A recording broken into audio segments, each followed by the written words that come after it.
Junior ആർട്ടിസ്റ്റായി തുടങ്ങി വലിയ താരമായി വളർന്നവരുടെ കഥകൾക്ക് ഇപ്പോൾ പുതുമയില്ല. ജോജു ജോർജിന്റെ കാര്യം വ്യത്യസ്തമാണ്. ജോജു വിപണി മൂല്യമുള്ള താരം മാത്രമല്ല, ഒന്നാംകിട നടനാണെന്നും പലകുറി തെളിയിച്ചിട്ടുണ്ട്. ചാർലി, ഉദാഹരണം സുജാത, ജോസഫ് എന്നിങ്ങനെ 6ഓളം ഹിറ്റ് സിനിമകൾ നിർമ്മിച്ചുകൊണ്ട് നിർമ്മാതാവ് എന്ന നിലയിലും മികവ് തെളിയിച്ചു. അതേ ജോജു സംവിധായകന്റെ ക്യാപ്പ് തലയിൽ ചൂടിയപ്പോൾ പലരും ഒന്ന് നെറ്റിയൊളിച്ചു. പക്ഷേ ജോജുവിന് പണി കൊടുത്തില്ലെന്ന് മാത്രമല്ല, സിനിമയിലെ സൽപ്പേര് നിലനിർത്തുന്നതുമായി. സാക്ഷാൽ മണിരത്നവും കമലഹാസനും രജനീകാന്തുമൊക്കെ ജോജുവിനെ അഭിനന്ദനങ്ങൾ കൊണ്ട് പൊതിയുകയാണ്. ആൾക്കൂട്ടത്തിൽ ഒരാളായി സിനിമയുടെ കാണാപ്പാട് അകലങ്ങളിൽ നിൽക്കെ പ്രേക്ഷകർ തിരിച്ചറിയും വിധത്തിൽ ഒരു ക്ലോസ് ഷോട്ട്, പറ്റുമെങ്കിൽ പേരിനൊരു ഡയലോഗ്. ഇത്രയൊക്കെ കൊതിച്ച ഒരു മനുഷ്യൻ ഇന്ന് മലയാള സിനിമയിലെ വിലപിടിപ്പുള്ള താരമാണ്. ഇപ്പോൾ ഒന്നാന്തരം സംവിധായകനുമാണ്. തളരാത്ത പ്രയത്നത്തിനൊപ്പം കറതീർന്ന പ്രതിഭ കൊണ്ടുകൂടി വെട്ടിപ്പിടിച്ചതാണ് ഈ നേട്ടങ്ങളത്രേ.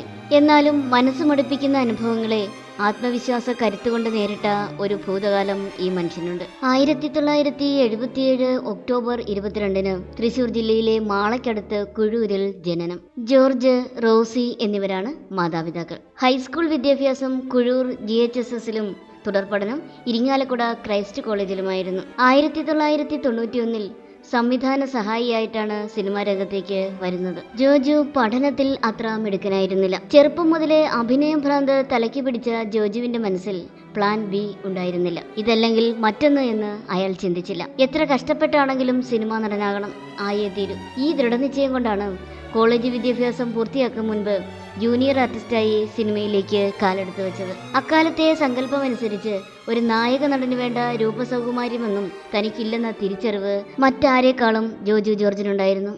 പക്ഷേ അഭിനയ മികവ് കൊണ്ട് അതിനെ മറികടക്കാനാവുമെന്ന ഉത്തമ ബോധ്യം കൂട്ടിനുണ്ടായിരുന്നു.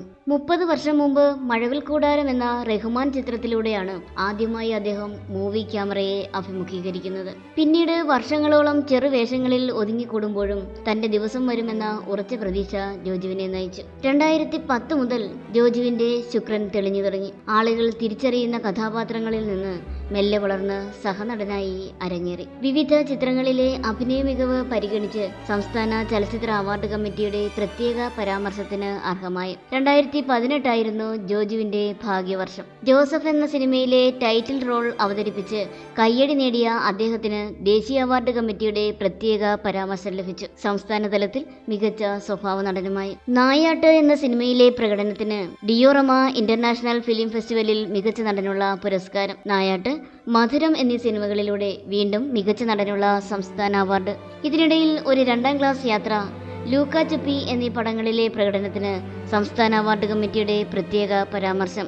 അവാർഡ് ലഭിച്ചതുകൊണ്ട് മാത്രം ഏതൊരു നടനും ജനപ്രിയനാകുന്നില്ല. അതിന് ഹിറ്റ് സിനിമകളിലെ മുഖ്യ സാന്നിധ്യം വേണം. ജോസഫ് മുതൽ ആ അനുഗ്രഹകാലം ജോജുവിനു മേൽ ചുരിഞ്ഞുകൊണ്ടേയിരുന്നു.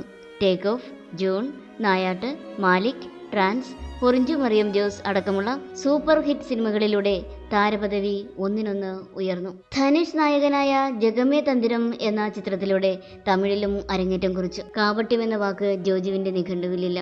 മനസ്സിലൊന്നു വെച്ച് പുറത്ത് വേറൊരു രീതിയിൽ പെരുമാറുന്ന ശീലമില്ല. എല്ലാവരെ കൊണ്ടും നല്ലത് പറയിക്കാനല്ല, കഴിയുന്നത്ര നല്ല മനുഷ്യനായി ജീവിക്കാനാണ് ജോജു ജോർജിന്റെ ആഗ്രഹം.